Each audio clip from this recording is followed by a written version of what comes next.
Fala, nação palhaférica! Hoje trazemos a segunda parte da nossa conversa com Maurício Tizumba, o grande cantor, músico, ator, diretor e um monte de coisa muito legal. Então não deixem de conferir, de curtir, compartilhar, se inscrever aqui no canal e conferir essa conversa super legal.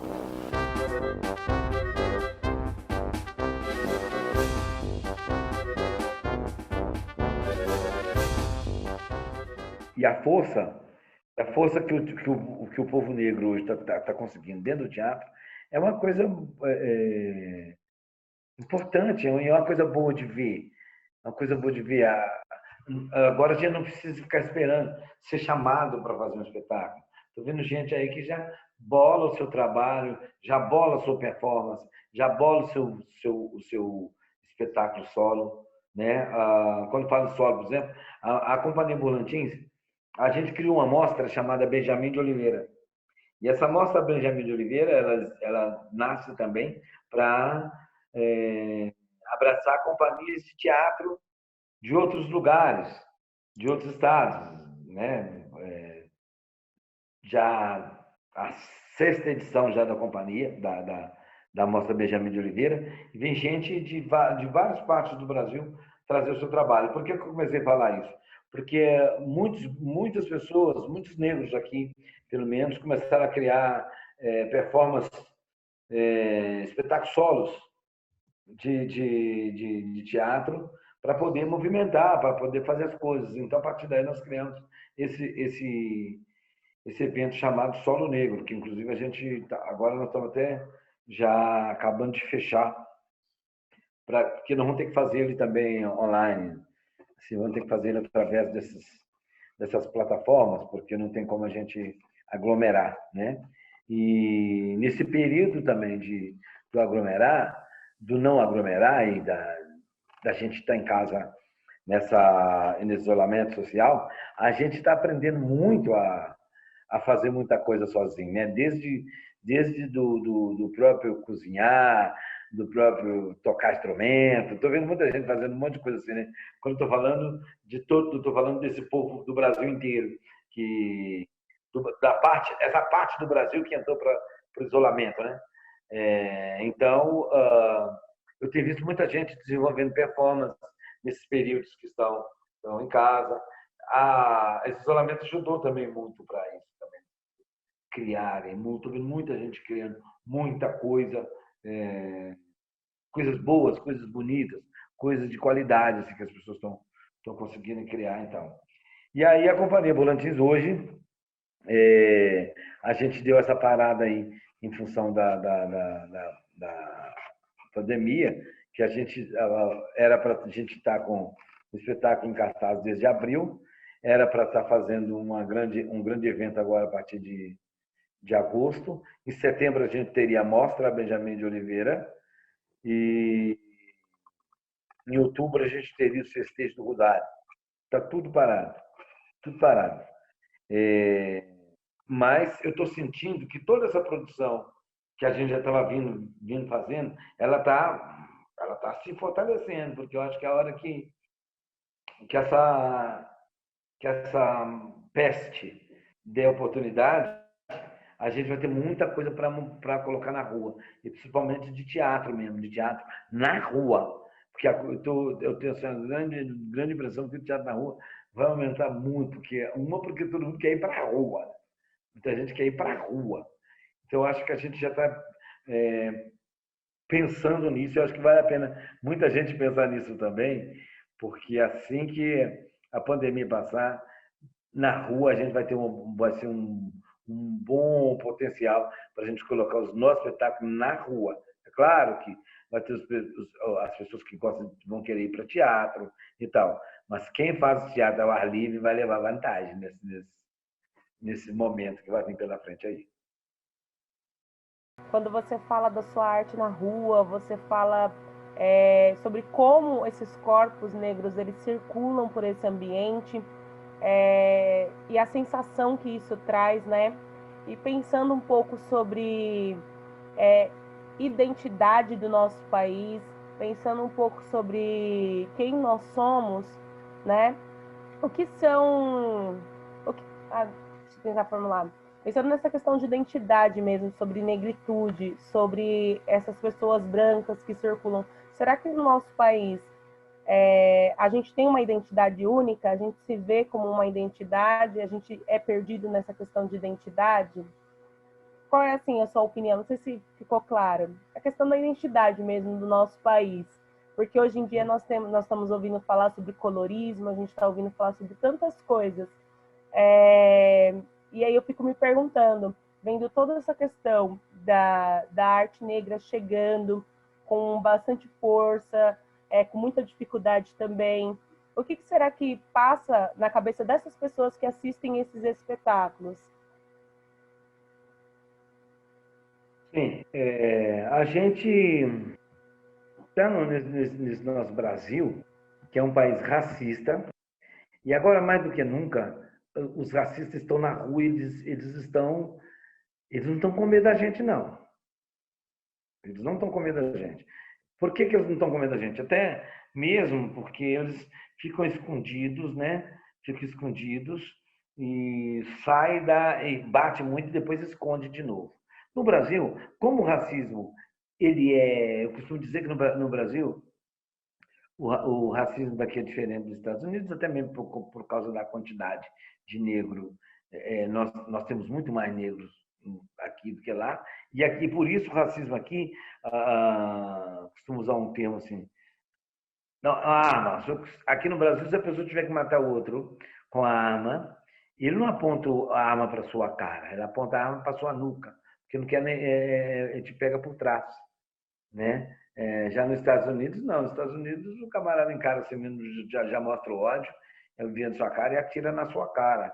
Eu sempre usei essa comparação violenta exatamente para chegar nesse ponto que a gente passa pelo colorismo, que a gente passa também pela separação que existe entre nós mesmos, entre nós negros mesmo, né?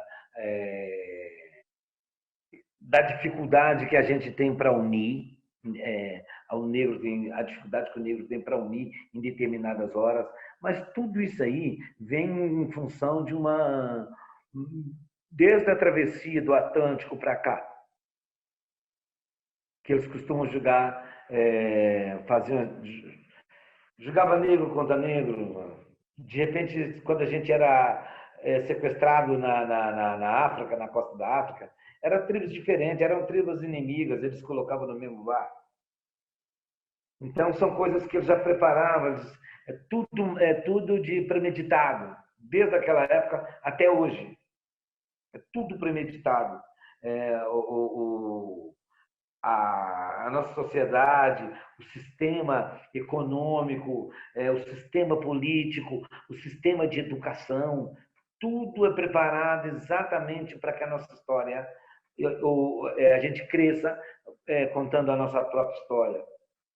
Aí eu não vou falar de economia, não vou falar de outras coisas, eu gostaria de falar mais só de educação, porque por que a educação para nós, ela nunca ajudou a gente, nunca, nunca, nunca, nunca e nunca. Então hoje, quando eu falo de nunca, é nunca mesmo, porque a gente não vê a nossa história, desde quando a gente entende por gente, vocês são mais novos, vocês estudaram muito pouco sobre a história do negro no Brasil. Resumindo, vocês conhecem muito pouco sobre a história do negro do Brasil. Eu também, a mesma coisa.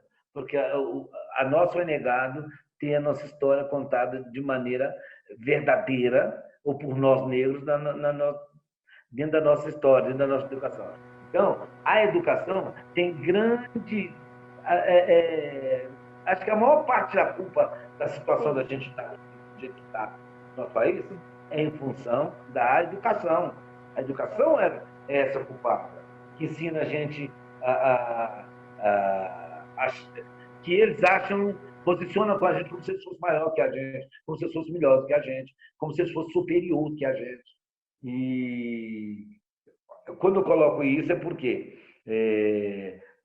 forma-se um determinado tipo de grupo de negros que tem um outro entendimento, ou tem outro negro aqui que tem outro tipo de entendimento. Então, como a gente não tem esse entendimento unificado, isso é muito bom para a gente ser sempre invisibilizado, para a gente ser sempre escravizado, para a gente sempre estar com os meios, nesse nosso meio de televisão, de teatro e de cinema, essas coisas. E até pouco tempo nós todos éramos, se a gente entrasse, a gente ia nas peças, em tudo que tivesse, a gente ia ser sempre subalterno, o empregado, o jardineiro, o pedreiro e tal. Então essas coisas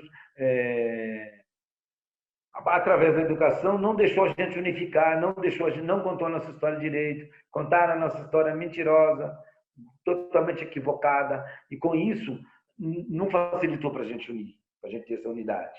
Por isso, aí quando vem o colorismo também, aí quando aparece o colorismo também, porque a gente sabe que à medida que sai de um retinto como eu ainda, tem um retinto mais, tem uma outra classificação mais escura do que a minha ainda, e assim vai, à medida que vem clareando, a gente sabe que os acessos às coisas da sociedade de melhor qualidade vai chegando para as pessoas que vai clareando. Então, o que acontece? Quando a gente está voltando também para o nosso universo do teatro, por exemplo,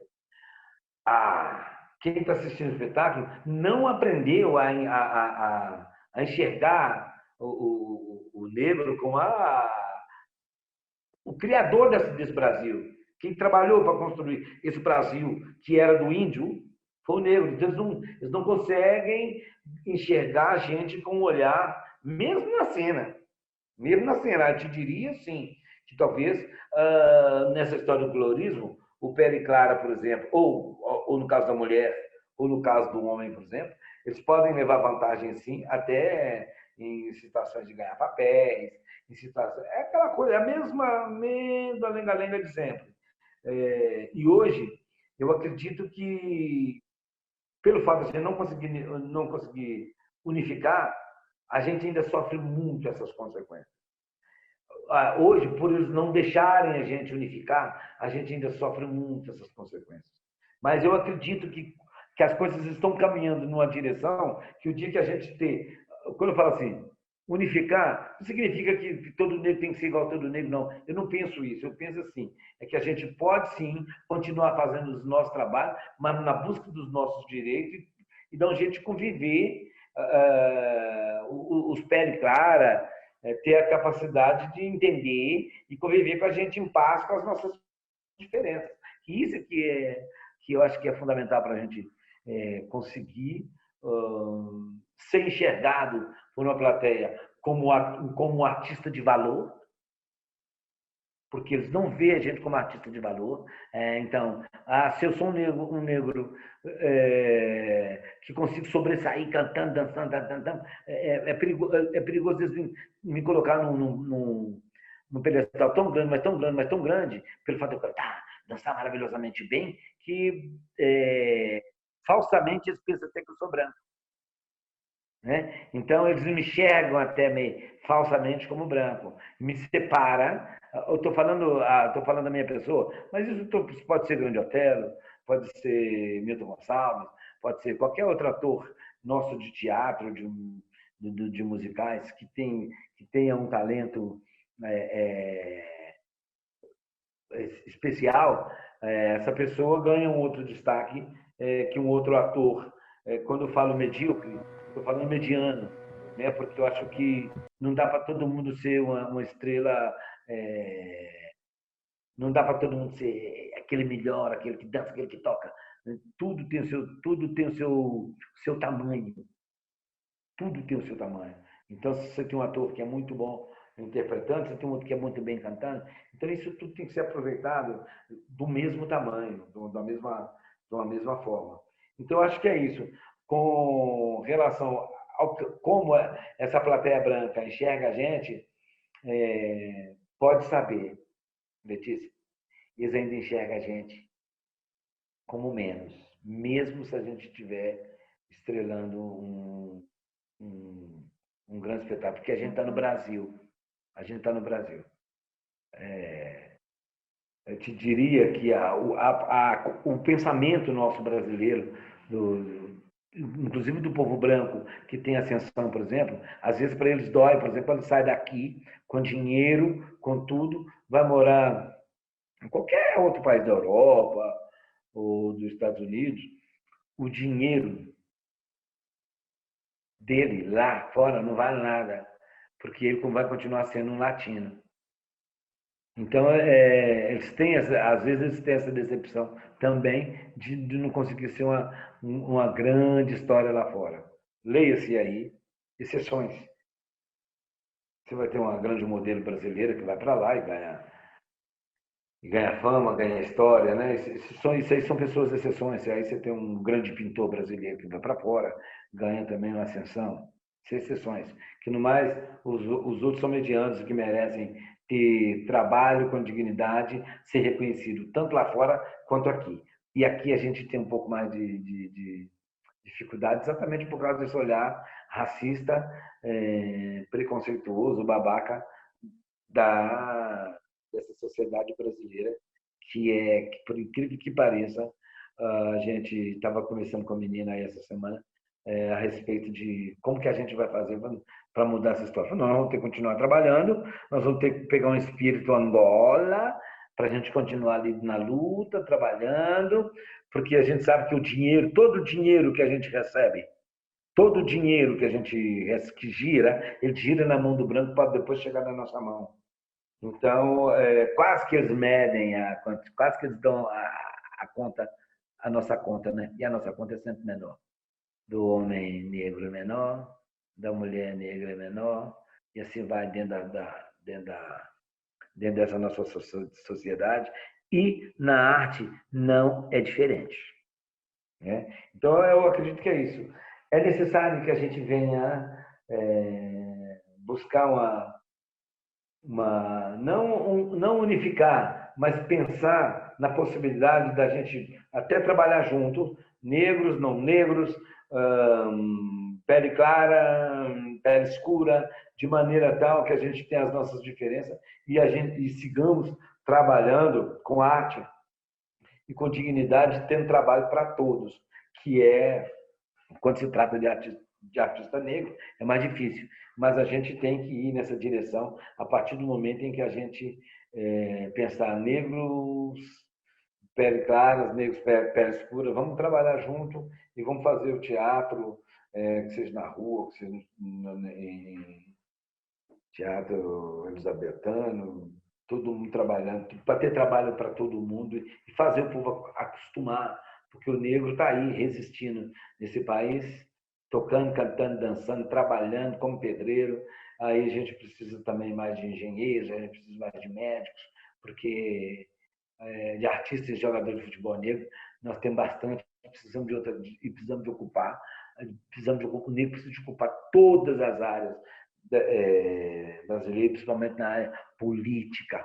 Na parte política, é necessário a gente ter negros lá dentro para criar políticas públicas para nós em todos os cantos, e principalmente nós que somos artistas na área da cultura, né? Que agora mesmo a gente tem tanto a Secretaria de Cultura quanto a Fundação Palmares, com pessoas dessas que a gente está falando, que nesse processo fascista que a gente está hoje, a gente consegue ver que a pessoa vai lá e arruma uma pessoa para ocupar uma casa como a Fundação Palmares, que é uma casa de negro, e o camarada é contra negro.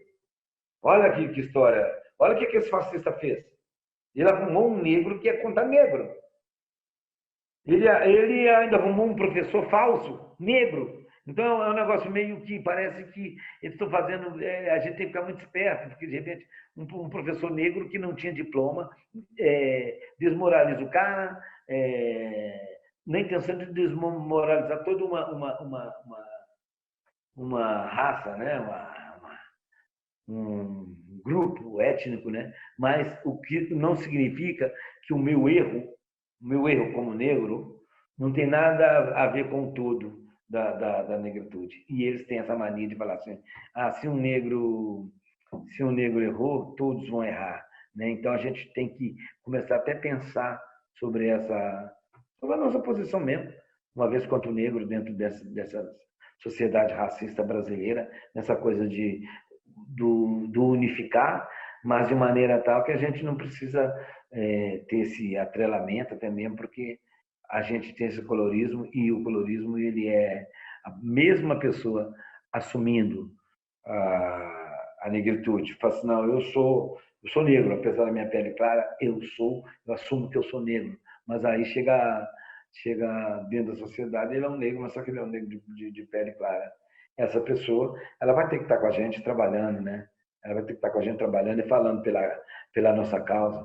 E isso também eu atribuo ao branco também, que na hora que eu tiver que falar, essa história que eu conto, ele também tem que contar no meio dele, no meio dos deles, repetir. Ele repetir a história. O branco tem que repetir. O branco que tem o conhecimento da nossa causa, ele tem que voltar para o meio dele branco, para a casa dele, e contar a nossa história como realmente ela é. Eu acho que isso é uma coisa que ajudaria a gente em todos os campos, né, que a gente tem dentro dessa nossa sociedade, e principalmente nesse campo da arte do nosso povo brasileiro, né, dessa arte do povo brasileiro, dessa arte da nossa negritude, que realmente ela é fundamental, ela marca esse Brasil. Quando a gente sai pelo mundo afora, a nossa marca brasileira está lá, em cima da negritude. A nossa marca brasileira está lá, você roda o mundo, tá lá. Você sai lá para fora, a nossa marca está lá garantida e, na maioria das vezes, respeitada lá dentro do limite de respeito, que dependendo do país racista também, a gente tem. A gente tem que conviver com isso. Mas, de qualquer forma, esse povo negro que construiu o Brasil, desde a culinária até no balançar da cintura, que construiu esse país, que fez essa história. Então é necessário a gente pensar, mesmo pensando no colorismo, mesmo pensando na dificuldade da gente unir,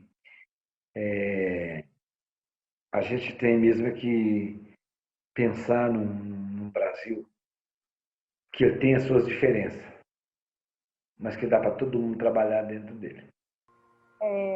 Só para complementar um pouquinho, que quando você fala sobre educação, assim, eu super concordo com você, que eu acredito que na escola, numa educação de qualidade, quando a gente fala sobre essas questões de verdade, não se resume só à questão da escravidão, e você coloca que o negro, ele não só foi escravo, mas como ele construiu esse país economicamente, socialmente, culturalmente, na culinária, na dança. Então, a gente tem aí questões, né, a serem trabalhadas dentro da escola e que muitas vezes somos limitados a isso. Eu falo isso enquanto professora também de arte. Eu venho uma cartilha para mim que eu tenho que trabalhar certos assuntos. Então, não posso falar sobre uma religião que vem do negro, porque a escola é laica e aí a gente não pode colocar todas as religiões. Então, a gente pode falar de algumas determinadas, outras não. Então, assim, a gente vê esse preconceito dentro da cartilha que nos chega, que a gente é obrigado a trabalhar. É a forma como eles querem que a gente trabalha. Aí eu sempre falo, né, que vai do professor qual é a versão que ele quer trabalhar, né? E a questão da negritude, né, da questão da cultura africana, né, a cultura afro-brasileira, ela não deve ser só trabalhada no Dia da Consciência Negra. A gente tem que trabalhar ela o ano inteiro, porque quando a gente vai falar de dança, quando a gente vai falar sobre diversas coisas, a questão da cultura negra, ela está envolvida. E aí eu acho que cabe muito o professor, o seu objetivo, aquilo que ele quer trabalhar, aquilo que ele quer tocar, onde ele quer chegar com o seu aluno, né? Eu acredito muito nisso. Então, quando eu trabalho com a questão artística com o meu aluno, de fevereiro até dezembro falando sobre essas questões que não são faladas, né? E aí eu fico com medo. Será que o ano que vem vai ser falado? Será que o ano que vem vai ser trabalhado? Como que vai ser? Quem é que vai ser esse próximo professor? Será que vai ter essa consciência? Né? E como que esse meu aluno vai reagir a isso? Então, eu acredito muito numa educação, principalmente de arte, que fale sobre essas coisas, né? Que eu acho que a educação é o caminho para transformar a mente da pessoa, que ali é onde ela vai conhecer, onde ela vai fazer perguntas, onde ela vai ter liberdade. Então, instruir a ler mais também, que a leitura é fundamental. Eu sempre falo para os meus alunos que lendo você viaja, você conhece um mundo novo, né? Então, só para complementar mesmo, porque eu acredito muito nisso que você falou. Sim. E você me dá um gancho, Letícia. Você me dá um gancho muito legal com relação a essa história da educação, que da educação em religião. Eu, com meus 8 anos, eu sou ligado a tanto nas matrizes africanas, tanto no candomblé, quanto não ao congado. Sou de santo, faz agora 27 anos que eu fiz santo, como Chicaragongo, como na língua banto seria Ogã. Nesse, nesse período, eu comecei a pensar, quando eu era pequeno, eu tinha ali meus 7 anos, exatamente 7 anos, que era a época da comunhão, que a gente comunga, a gente aprende a fazer a primeira comunhão ali com 7 anos. É a idade de fazer a primeira comunhão. E com 7 anos, eu já estava afundado dentro do candomblé até a tampa. E dentro da escola, eu tinha que usar a minha cintura, um menino de 7 anos tinha que usar a minha cintura, porque eu não poderia chegar lá e ficar gritando para as pessoas que eu não queria ir comungar, que eu não queria saber daquela história. Então eu conseguia conviver com o meu candomblé, que era a coisa que eu mais amava, porque isso era coisa da minha mãe. Era a minha mãe. O que minha mãe fala é uma ordem. Não é. A gente sabe, você que mexe com educação, por exemplo, você sabe que se uma mãe deixa um menino mal criado, falando as coisas, automaticamente aquele menino você vai ter dentro da escola. E eu seguia minha mãe, seguia minha avó, é, nessa história do candomblé. E na escola, com 7 anos, eu era obrigado a rezar e comungar. Rezar não acho ruim, não. Posso rezar o Padre Nossa, Minha Maria, como rezo quase todo dia. Mas era uma coisa que já me fizeram a cabeça no início com 7 anos. E hoje o tempo passa, e quando você fala, vamos contar a história da África, quando você vai contar a história da África, é tanta ignorância que a educação fez com a gente, a educação fez coisas horríveis com a gente, coisas terríveis. Porque aí fala que é isso que você falou na escravidão, ela só conta que o nego foi escravo, pronto, acabou. Mostrou ali 2 instrumentinhos de tortura, pronto, acabou. E a coisa não é, a história é muito mais além do que isso. Porque hoje eu posso falar que a África é muito grande, ela é muito grande. E as pessoas acham que ela é um ovo. Não. Hoje eu posso falar como negro de arte, como negro que trabalho com essa cultura da negritude para tudo quanto é lugar. Não tem como a gente não falar dessa nossa cultura em todo lugar. Assim como você acabou de me falar, que você não tem. Todo dia do ano a gente tem que contar essa história. Todo dia do ano você conta essa história. Todo dia do ano a gente. Não é só no 20 de novembro, né? Então, hoje eu conto a história para as pessoas de que a África, por ela ser grande, hoje eu sei de onde eu vim, dentro da África, porque a África tem países demais. Hoje eu posso contar para as pessoas. Assim como um camarada chega para mim e fala assim, eu sou descendente de espanhóis, eu sou descendente de italiano, eu posso falar que eu sou descendente de Camerun, dos negros de Camarões, porque depois que o tempo passa e a gente tem acesso ao DNA, África, essas coisas que a gente tem, tudo isso, a gente consegue esse acesso pela ascensão artística que a gente consegue, ou por algum. Poxa, você é um artista e as pessoas começam a chegar de outra forma, te chamam para ir para a África, para conhecer os seus ancestrais, te levam para esse objetivo. Então, a minha obrigação é de voltar para cá e contar essa história para aquele que não, para aquele que está lá no grotão, aquele preto que está lá no grotão, tem essa história, tem que contar para ele e tem que contar todo dia. E você, quando você fala isso, para mim,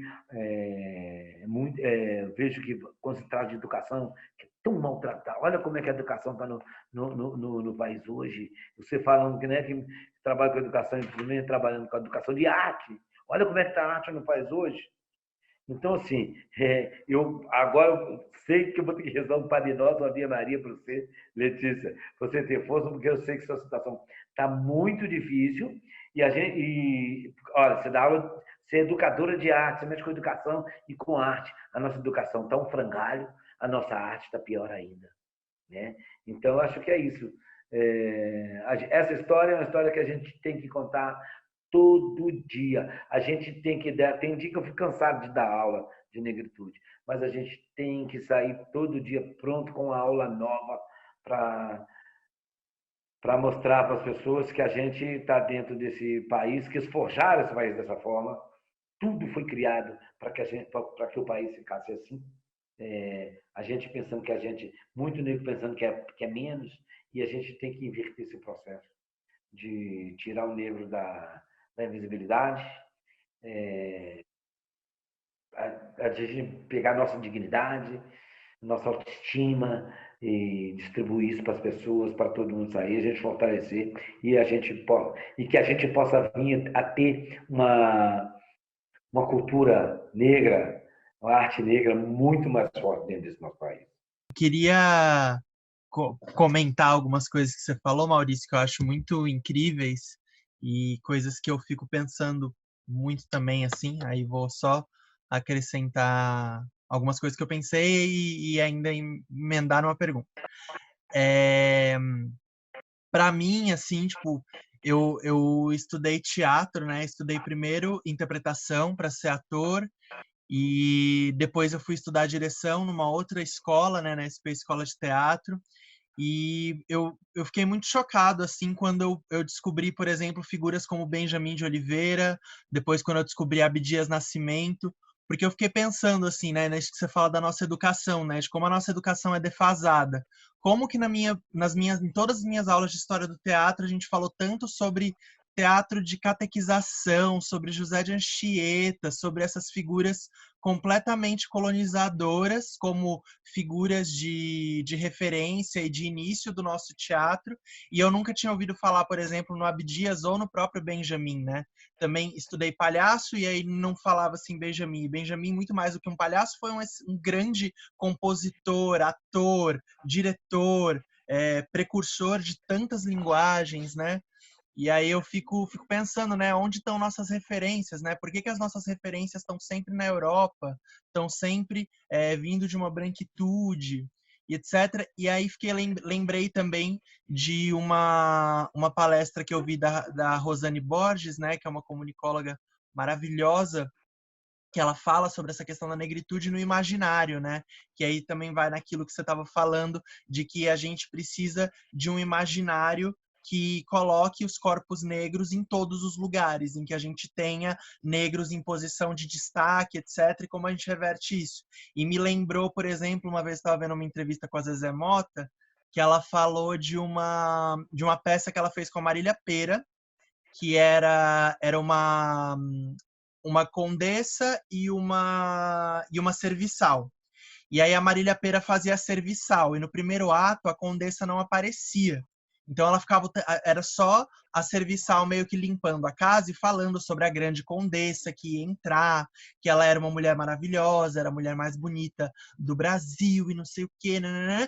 E aí no segundo ato entrava no segundo ato entrava a Zezé Mota como essa condessa, essa mulher negra como essa condessa. E ali Olá. você, tipo, friccionava o imaginário de todo mundo, porque todo mundo imaginou que essa mulher que a Marília Pêra estava descrevendo era branca, e ela não era, e aí as pessoas tinham que confrontar o próprio racismo e aceitar aquela mulher naquela posição, né? Então é um trabalho de imaginário muito forte, e eu acho que o teatro ele tem esse poder mesmo de operar dentro disso, né? Aí eu acho que você já falou bastante sobre isso, mas ainda complementando na sua fala, eu acho legal você falar também, tipo, queria perguntar como que você, no seu trabalho com a Burlantins, ou no seu trabalho em geral, como que você pensa essas questões, né? Como que você pensa, trabalhando com um elenco só de pessoas negras, por exemplo, né? O que isso representa para você? Como que você acha que isso pode subverter toda essa realidade, esse modo como as pessoas olham para a população negra, né? E para as nossas referências. Sim, você falando isso, cara, você me levou, na hora que você começou a falar, você estudando assim, você me levou lá quando eu comecei a quando eu comecei a estudar também, só você me pegou, fez assim, já, me jogou dentro de uma sala pequena de taco, eu e um professor. E o complicado é que quando eu já comecei a estudar velho. Quando eu fui estudar teatro, música, eu já comecei a estudar velho, porque eu já era um camarada autodidata. Mas todo lugar que eu entrava, eles estavam querendo ver o seu conhecimento acadêmico, estavam querendo conhecer o seu... Eu estou falando de um tempo que não tinha muito essa coisa ainda, assim, né? Não tinha essa preocupação e não tinha ninguém defendendo isso. Ah, não, o que vale é o acadêmico. Por isso que em 87 eu entro para uma escola de teatro, mas ali eu já estava velho. E pelo fato de eu já estar velho, eu já tinha vivido 30 anos. 30 anos você já viveu coisas. Você já tem ideias, você já defende coisas. Mas eu entrei para a escola para aprender coisas. Aí eu chego lá, encontro um professor clássico, tradutor, ele chama Pontes de Paula Lima, um professor, puta professor que tinha um grande conhecimento. Ele traduziu vários textos fora, assim, vários textos bonitos, interessantes de fora, que e a gente trabalhava com ele essa coisa de texto mesmo, o tempo todo. Texto. A gente sentava numa roda e era texto, texto, e lê, e texto. Eu dava um calhamaço de livro assim, só por conta dele. Texto, né? E não tinha. Eu tentei ainda tentei puxar umas brechas com ele ainda, de um teatro, de uns textos negros, de umas coisas assim. Isso para ele não existia. Entendeu? Para ele não existia. Tinha um outro que para ele só existia a Grécia. Entendeu? Tinha um outro professor que para ele só existia a Grécia. Só os Sófocles da vida, os Sênecas, essa galera toda aí, que eu li tudo isso, eu lia, eu até gostava, cara. Adorava ler Sêneca. Achava aquele jeito dele de escrever, que ele ia rodeando. Adorava ler essas coisas. Eu gostava de ler, mas eu sabia que um povo precisava de entender outras coisas, precisava de saber outras coisas. Então, quando você fala isso, eu me lembro dessa minha época, eu estava querendo fazer eu com 30 anos estava querendo outra coisa. Eu queria falar sobre o albatroz, o navio negreiro. Eu queria falar sobre já nessa minha idade de 30 anos, já tinha 18 anos que eu já era militante do movimento negro unificado. Então não dava ali para ficar ali beijando pinto de grego, mas não, nego. Aquele gregão pelado, eu estava precisando de outras coisas, né? Eu estava querendo outras coisas. Usar a música negra no teatro. E ali, nesse período, eu comecei a fazer isso. Eu fiz um espetáculo só com o elenco negro chamado Jogo de Guerra Malês. Jogo de Guerra Malês. Quem escreveu foi um amigo meu aqui de Belo Horizonte, um autodidata chamado Ricardo Aleixo. Tive a direção de Adira Assunção, tinha uma grande atriz negra, que ela já se foi, chamada Zelita. Ela já era mais madura do que eu ainda. Tinha o Jaume Espiritual, que é um grande mestre de capoeira que a gente tem aqui até hoje. Evandro Passos, que é um dos maiores bailarinos negros de dança afro atualmente, na época. Hoje ele tem performance pelo mundo inteiro, o Evandro Passos. E continua radicado aqui. Toda essa turma toda que eu estou falando está radicada aqui. E aí a gente... Isso lá no 89, que eu entrei para a escola em 87. 2 anos, eu levei 2 anos para chamar a galera para a gente montar um espetáculo só com elenco negro. E isso é uma espécie de agressão também. Aí, é agressão, não é só de teatro. Se você encontrar 5 negros andando juntos de mão dada, 5 negros, você está dando assim, uma turma de negros andando, aquilo é uma afronta, aquilo pode ser uma ameaça, aquilo pode ser um monte de coisa. Menos um grupo de amigos felizes que andam juntos. Pode ser tudo. Menos um grupo de amigos que está saindo para ir para divertir, para ir para um lugar tocar, cantar, dançar, ir no boate, namorar, pegar os meninos, né? Então,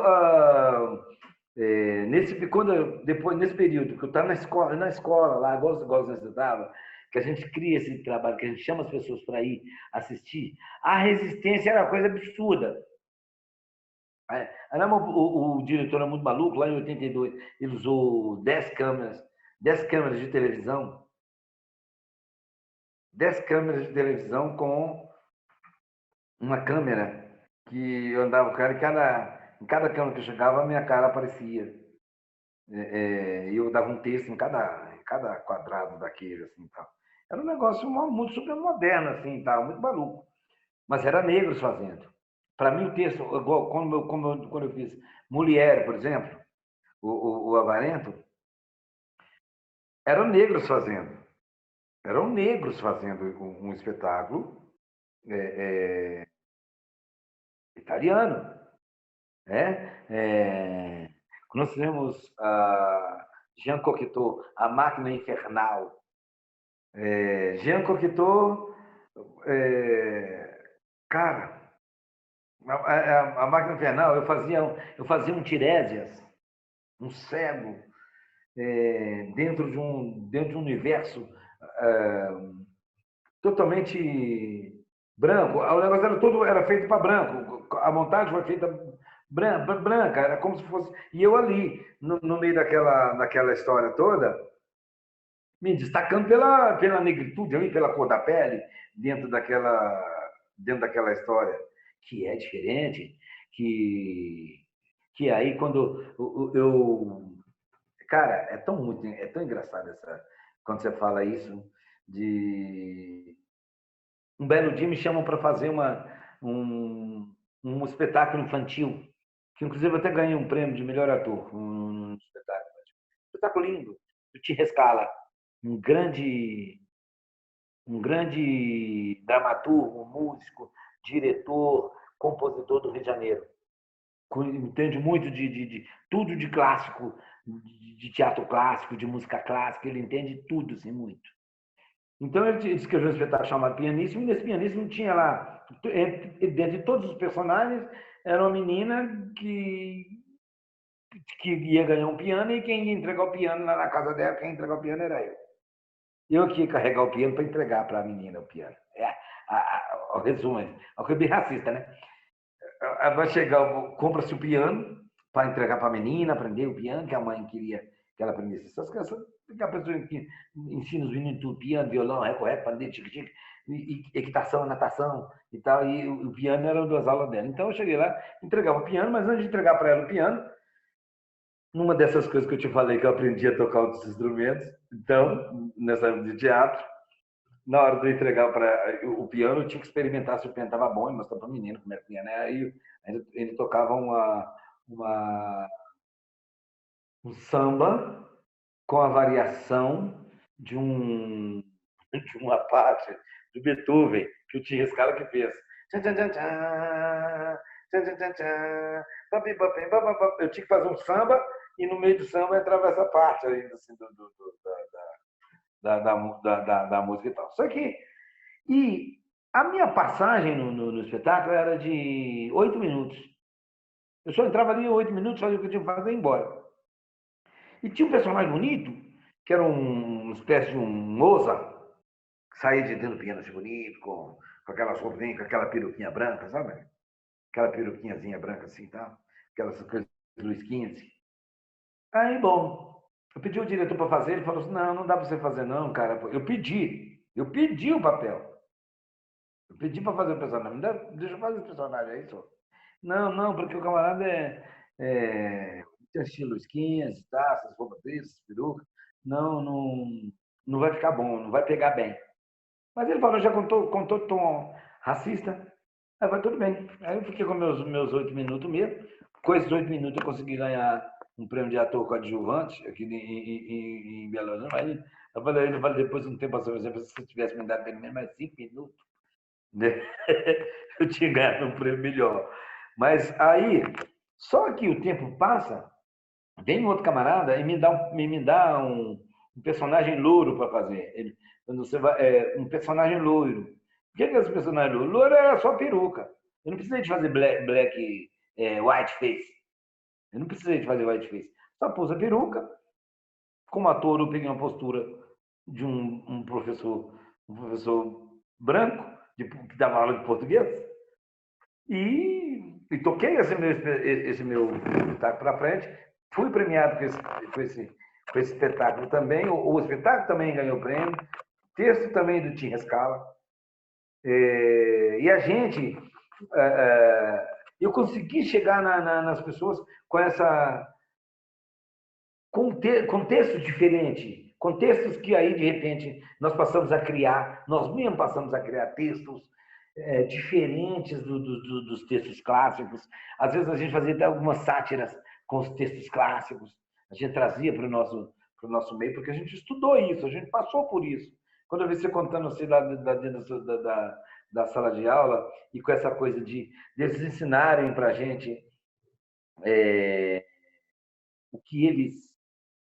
o que eles aprenderam, aí eles ficam únicos, né, bicho? A vida deles só tem aquele pensamento. E quando eu falei que eu queria trabalhar essa coisa de teatro de negro, logo quando eu cheguei de cara, eu falei, não tem essa coisa desse tipo de teatro, não, só. Poxa, eu já conhecia Abdias do Nascimento há muito tempo, teatro experimental do negro, um monte de coisa, e a pessoa e eles negando isso, negando que essa pessoa existia. E te juro, eu tinha certeza que eu sabia da existência dessas pessoas.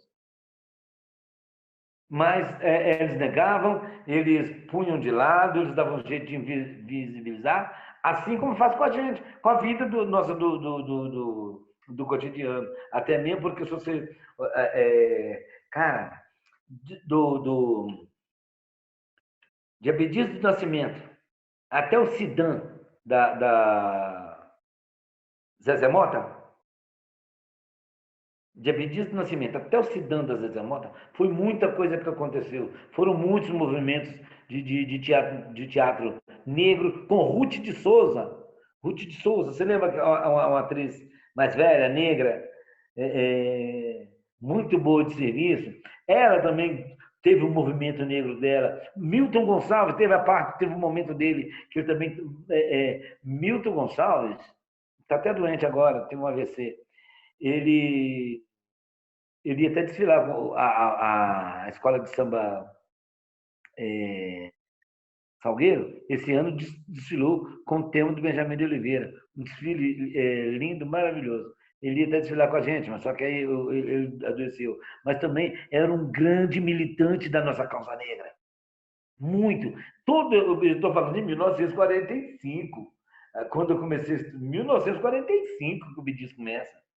Com toda a força com o Teatro Experimental do Negro. E quantas pessoas passaram por lá. O Teatro Experimental do Negro chegou a ter raiz no Nordeste, a ter braço no Nordeste. Então, é uma coisa que a gente tem até que entender. Eu, às vezes, até entendo essas pessoas que entrou para uma escola clássica, aprendeu aquilo, pronto, acabou, e é só aquilo. No universo, uma pessoa que estudou a Grécia inteira, a arte grega inteira, o universo dele virou um ovo. Você está entendendo o que eu estou falando? Eu não estou falando que não estou diminuindo a pessoa, não, porque o conhecimento grego que uma pessoa um conhecimento da Grécia, o berço da nossa história, que inclusive eu queria até falar uma história para a Letícia com relação a essa coisa da educação e religião. Essa vai para a Letícia. Eu queria falar para ela que é o seguinte: eu acredito Eu já ouvi alguém falar isso. Não sei quem foi falou. Não fui eu que estou falando, não. Mas eu já ouvi alguém falar isso. Que toda arte, quero falando da história da religião, né? De como estudar, nós estamos num país laico, e como, né, forçar a barra da religião, já que não pode e tal.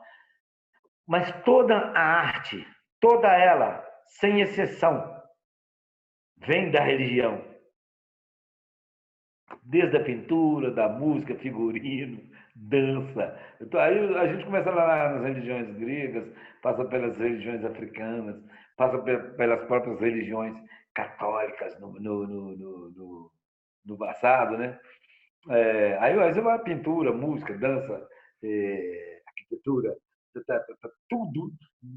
Algo coloca na minha cabeça, eu ouvi já alguém dizer isso e eu quase que eu comungo com essa história, porque quando você vê as pessoas que são crentes nessas religiões mais ricas em falas, em movimentos, nessas coisas todas, eu acredito que elas vêm trazendo textos dessas obras, não só figurinos, danças, pinturas, né? A gente sabe como que é essa nossa arquitetura religiosa por esse mundão aí afora, né?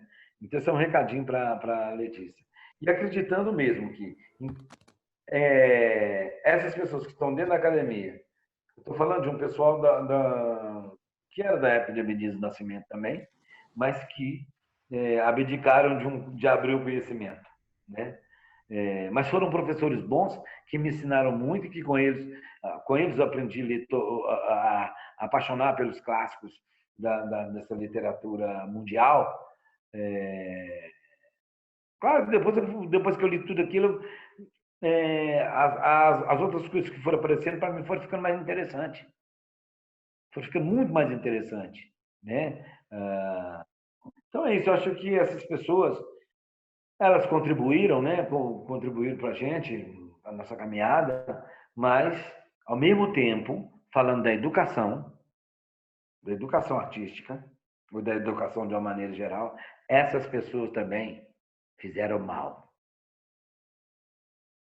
Que elas poderiam ter tido um outro tipo de abertura. As pessoas tem gente que estuda muito mais. Eu sou um camarada popularzão aqui, eu não sei nem conversar direito, mas eu sei uma coisa que bate dentro do meu peito, que é saber que o aprendizado, o ensinamento, ele está em tudo quanto é coisa que você puder abrir para entender. Abre para você ter mais entendimento. Abre, tem que abrir a cabeça. Você tem entendimento de tudo. Porque se você. Eu sou um especialista Nós temos aqui uma professora negra maravilhosa. Que vergonha, eu esqueci o nome da minha colega, minha rainha Conga. Oh, meu Deus do céu. Como é que pode uma coisa dessa? Tá vendo? Isso acontece também. Chega a certa idade, eu estou falando da pessoa que eu amo, que é coladinho em minha. Ela escreveu Afrografia da Memória e ela dá aula de teatro negro na Universidade Federal. Leda Martins! Leda Martins. Isso. Muito obrigado, viu? Muito obrigado. Leda Martins. Ela tem um grande conhecimento do teatro grego. Ela foi uma grande professora dentro da Universidade Federal, uma negra muito respeitada. Mas ela tem o conhecimento do teatro grego, mas tem o conhecimento do teatro negro, tem o conhecimento do congado, tem o conhecimento do catolicismo, tem o conhecimento de Shakespeare, ela conhece muito bem Shakespeare. Então, é isso que eu acho que faz mais uma pessoa assim. Né? Pode ser especialista em Shakespeare, mas conhece o grego, conhece o brasileiro, o teatro brasileiro, né? Muita gente ainda durante muito tempo, essas pessoas durante muito tempo negaram o teatro brasileiro, né? As nossas obras dos grandes dramaturgos brasileiros. Então, imagina como como não negar a teatro e a negritude que vem de Abdias do Nascimento, né? É isso, eu acho que a gente tem que continuar abrindo, né? E principalmente a gente que passa pela escola, e a cada espetáculo que a gente faz, a gente tem que experimentar, arriscar outras coisas, exatamente para a gente avançar, enriquecer e marcar uma posição, uma vez com o teatro da negritude dentro desse nosso Brasil. Maurício, isso que você falou sobre a religião tá ligado com a arte, eu super concordo. E é um trabalho de formiguinha dentro da escola, da educação, que é muito aquilo que você falou, da gente se unir mesmo, enquanto professor, enquanto artista de rua, enquanto artista de teatro, para a gente, pelo menos, começar a mudar essa visão de que não, a arte é diferente de uma religião, que ela não está ligada, que ela é só uma pintura, que ela não tem significado, que não, esses corpos que estão na rua, esses corpos que estão dançando, ele está falando alguma coisa, ele está expressando alguma coisa, né? É um trabalho de formiguinha, é um trabalho que eu acho que é aquilo que você falou, a gente precisa se unir, a gente precisa se dar as mãos mesmo e falar, vamos fazer, né? Eu fiquei encantada, assim, com tudo que você falou. Muito bom mesmo. Muito obrigada. Nada, Alice, nada. Eu acho que mais do que nunca. E quando eu falo da gente unir, é unir mesmo. Assim, poxa, nós estou conhecendo aqui agora. Se eu chegar aí em São Paulo para a gente conviver, por exemplo, eu vou te ouvir. Mas aí eu vou ter que entender, eu vou ter que te entender, e você vai ter que me ouvir, a gente entender e dar a mão para a gente construir alguma coisa. Mesmo a gente tendo diferenças, que é isso que tem que acontecer. E como o racismo, como essa estrutura, né? Nós não falamos de estrutura, né? De uma coisa estrutural, de uma coisa institucional, né? Foi feita para a gente, faz a gente separar e se enfraquece, né? Faz a gente ter no discordar o discordar não pode ser a separação. O discordar tem que ser uma coisa que enriqueça, né? Então acho que passa por aí. E nos dias de hoje a gente está vendo aí como o racismo volta, ele volta mais forte ainda. É a hora é agora da gente mudar, até politicamente, estamos falando assim, porque é a hora da gente colocar políticos negros lá que vai defender a gente, que vai criar leis para a gente, que vai criar a situação. Agora nós temos que votar em preto, juntar uns pretos aí, criar pretos bons de política, porque não dá para todo mundo ser artista, não dá, estou cansado de falar isso também, não dá para todo mundo querer ser artista, não dá para todo mundo querer ser jogador de futebol, nós estamos precisando de gente em outros lugares, em outras áreas, mais do que nunca. Eu te digo mais, essas outras áreas é até mais difícil de entrar, porque as pessoas barram as pessoas com o pé na cabeça, porque a arte ou o futebol, a gente entra por um outro caminho, né?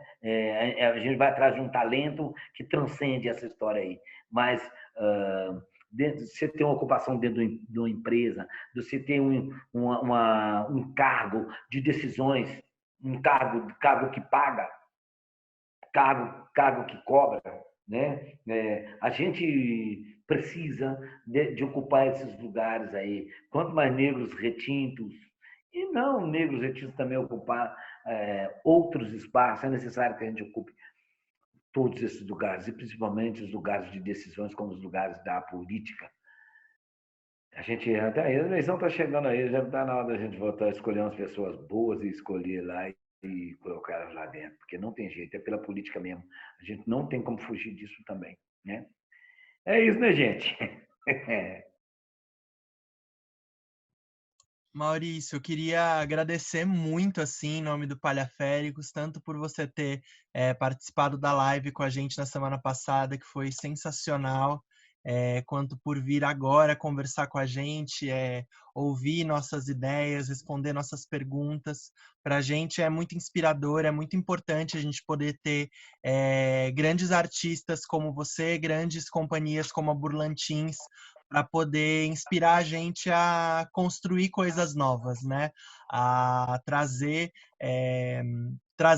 um olhar novo para esse teatro de rua, que é uma coisa na qual a gente está se lançando também, que nos interessa muito, pensar em como ocupar as ruas da periferia com arte de qualidade, com arte não branca de qualidade, né? Com ir para longe dessas ideias colonizadoras, dessas referências colonizadoras e encontrar uma cara que seja nossa, né? Então a gente agradece muito você pela abertura e pela generosidade de estar aqui com a gente. Que bom, que bom. Eu agradeço também por poder estar aqui com vocês trocando. E de uma coisa eu saio certo e seguro, de que o sucesso seu é garantido, porque a forma que vocês colocam as coisas para as pessoas, a troca que vocês buscam fazer, é certo e é garantido que os Baraférios vão estar maravilhosamente espalhados aqui uns dias nessa São Paulo toda aí, fazendo as coisas acontecer. E isso, pela forma que vocês estão trabalhando, esse sucesso é certo. E essa foi a segunda parte da nossa conversa com o Maurício Tizumba. Agradecemos muito a participação dele, de todo mundo que esteve aqui, de vocês que estão assistindo. Então não deixem de curtir o vídeo, compartilhar, se inscrever no canal e até semana que vem!